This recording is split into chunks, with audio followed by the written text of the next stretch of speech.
Mayor Bill de Blasio has begun working on his 27 re-election campaign. His top advisor, Phil Walczak, will be in charge of the campaign's message, researching would-be challengers, as well as helping secure endorsements and overseeing campaign's relationship with the media. Now, the campaign wants to post strong fundraising numbers and line up some influential endorsers early as potential rivals begin their campaign process. On the national level, almost 7 in 10 voters nationwide say they believe that Democratic presidential candidate Hillary Clinton will win the presidency come November the 8th. An ABC News poll tracking both Clinton and Trump has Clinton with a 12% lead over her Republican rival Donald Trump. Now, these numbers come after the final presidential debate last week, as debate watchers did name Hillary Clinton the winner of the debate. Donald Trump continues to be under fire as more videos surface, this time saying really nice things about Clinton and her husband, former President Bill Clinton, in a 2008 interview with New York One News. You said of Hillary Clinton that she was, quote, pretty badly abused during her presidential campaign. Why do you say that? I thought that they roughed her up pretty good. I think she's a wonderful woman. I think that she's a little bit misunderstood. You know, Hillary's a very smart woman, very tough woman, that's fine. But she's also a very nice person. And I know Hillary, and I know her husband very well. They're fine people. I thought, and you know, part of that is a rough political battle. I thought she was roughed up. I thought she, and I'm not knocking the other side. You know, you want to win a battle, so if it gets a little bit nasty, it is politics, and politics is a tough game. But I thought she was perhaps unnecessarily roughed up. She took some pretty hard hits. It's my opinion. From the media? Well, from the media, but really from the Obama campaign. I think Obama brilliantly perhaps roughed her up. I'm not knocking him. I'm just saying she was roughed up. I mean, it took her a while to get back into the fold and to really get out there and support. And she was a great trooper. I mean, she really went out and she worked very hard. And I think she had a very, very tough campaign. That was a tough campaign for her. How does she go down in history? You can't disagree with me, Dominic, can you? How does she go down in history? Well, I think her history is far from being over. I'd like to answer that question in another 15 years from now. I think she's going to go down at a minimum as a great senator. I think she is a great wife to a president. And I think Bill Clinton was a great president. You know, you look at the country then. The economy was doing great. Look at what happened during the Clinton years. I mean, we had no war. The economy was doing great. Everybody was happy. A lot of people hated him because they were jealous as hell. You know, people get jealous and they hate you, Dominic. Do you have that problem? Honestly, yes. You do. I can imagine you yes. do. But a lot of people don't like him because they're jealous of him. But Bill Clinton was a great president. I mean, I hope we can be so lucky in terms of the economy and in terms of other aspects. I mean, we weren't in wars with two nations. I'm not blaming Afghanistan, by the way, is probably a place that we should be. Iraq, we shouldn't be, and we should have never been. You know, Iraq is interesting because in Iraq, Saddam Hussein used to kill terrorists. He used to kill terrorists. Now Iraq is the breeding ground for terrorists. That's where everyone goes. You know, like some people go to Harvard, some people go to the Wharton School of Finance. If you're a terrorist, you go to Iraq. So, you know, we just made some bad decisions. Bill Clinton was a great president. Hillary Clinton is a great woman and a good woman. And there you saw Donald Trump in an exclusive interview with then New York One's reporter Dominic Carter.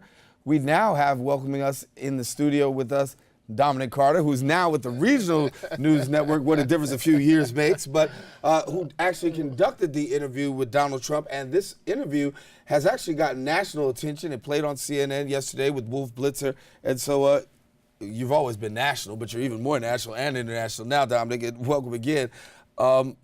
Let's talk about this for a minute. Obviously, this was an interview, and give us a little bit of background to this. Well, first of all, I always praise you, Daren, because I really am proud of your success. Thank you. I say it when I come here, but as a kid that grew up in this borough, on public assistance, out of the projects, I greatly appreciate what you do week in, week out here at BronxNet, open for the community. You are of the community, and that's why I'm here.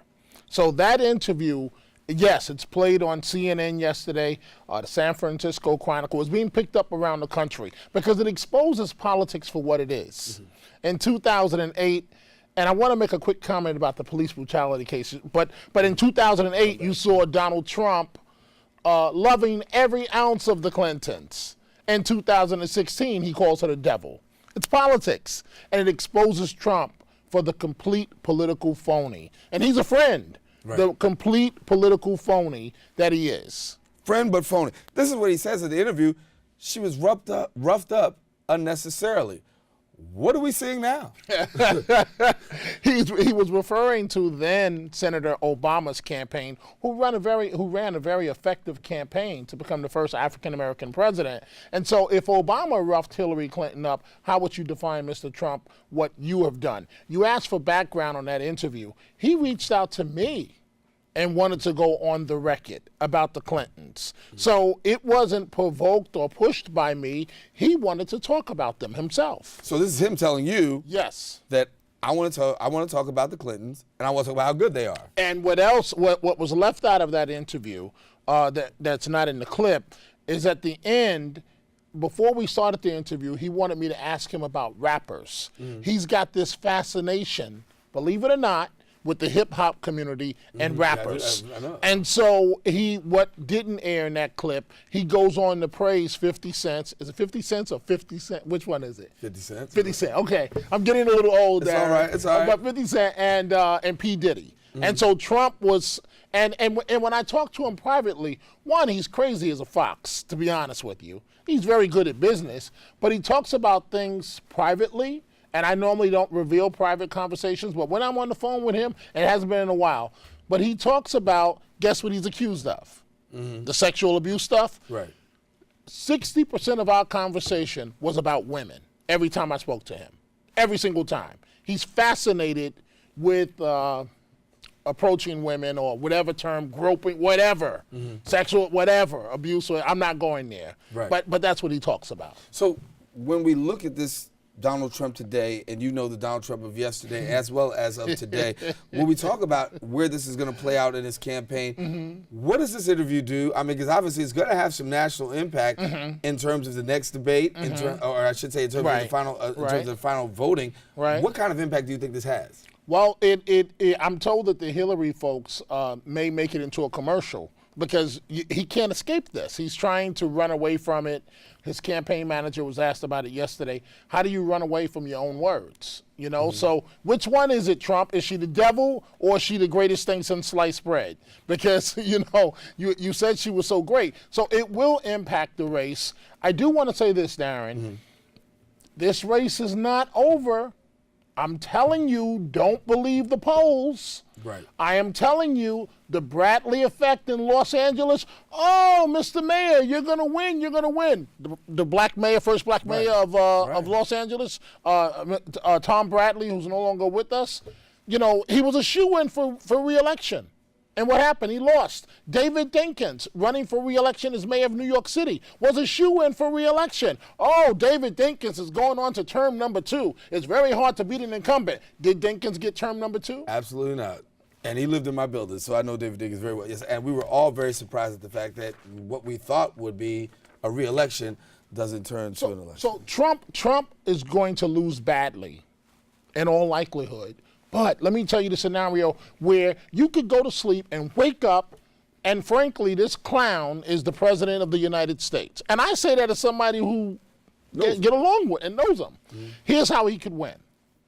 He's already lowering voter turnout by talking about the election is rigged and so on. So let's say Hillary's base, African Americans, right? And Eddie Murphy told a joke about this years ago in terms of this scenario that could play out. So African Americans around the country go, Hillary's got this, man. I'm tired. I got drama with my wife. I got drama with my husband. I'm not going to vote. My kids are driving me crazy. My classes are, at school, but I'm not going to vote. Here's what we know for a fact. His base is super energized. You're going to have people turning out for Trump in places like Florida, Wisconsin, Idaho, that have never voted in their life before. And they're going to come out in record numbers. So the scenario that could prove everybody wrong is super turnout for Trump, Hillary's base doesn't turn out, and he's the next president of the United States. And God help us all. Those numbers, as you saw, a 12% lead right now, according to ABC News. Donald Trump behind to Hillary Clinton, 50 to 38. Trump is really having some challenges even out in Utah, where Mike Pence has had to fly out to Utah considerably. Arizona, Texas, Georgia. Yeah. Republican strongholds. He's having trouble. And they're flying out there. They don't even campaign in Utah, but they're out there now because Hillary Clinton's got a base out there. Before we go, I want to let you get the opportunity. We talked in the last segment. Yes, Thank you. Great. Thank you. You've covered this. We've been here in the city for a long time together. Seeing these cases of police brutality, your thoughts? Okay, I just want to say this. The last guest was good, but I just want to point this out. This case in the Bronx didn't just happen like that. Daren, I remember when I started in journalism, 1984, bright-eyed, sent to cover this case at the courthouse. I looked at the photos of the crime scene. I had never seen anything like that before, and ran into the bathroom and threw up. And I was embarrassed. And I threw up because they were photos of Eleanor Bumpurs. Now, this case that happened the other day didn't just happen. We have to look at history. So the reason why this cop must be indicted, protocols were put into place. This borough, not another borough, this same borough 30-plus years ago, the same identical thing happened to an elderly black woman with mental illness. And what I do take exception to what counsel said, and society does this. As a journalist, we know, yes, police are authority figures, but because they say this is what happened, it doesn't mean that that's what happened. That's the version that they are giving the public. So the version that we got is she had scissors, she swung a baseball bat. We won't know her side of the story because she's no longer here, okay? It's already been proven before where sometimes versions are embellished. I use the word embellish rather than lying to point out, to play up the law enforcement point of view. So the reason why the officer, and I'm not judging him one way or the other, but one, and I know you're short on time, protocols were put into place after Bumpers. It happened the same borough, same month in this borough. Elderly black woman. Same exact type of situation. But in Eleanor Bumpers, she was 4 months behind on her rent of $98, and she ended up losing her life. The police said that she threatened to throw lye at them. Emergency services police officers were called in, and according to their version, Mrs. Bumpers charged at them with a blade, according to their version, and the officer, fearing for his partner's life, fired two shotgun blasts,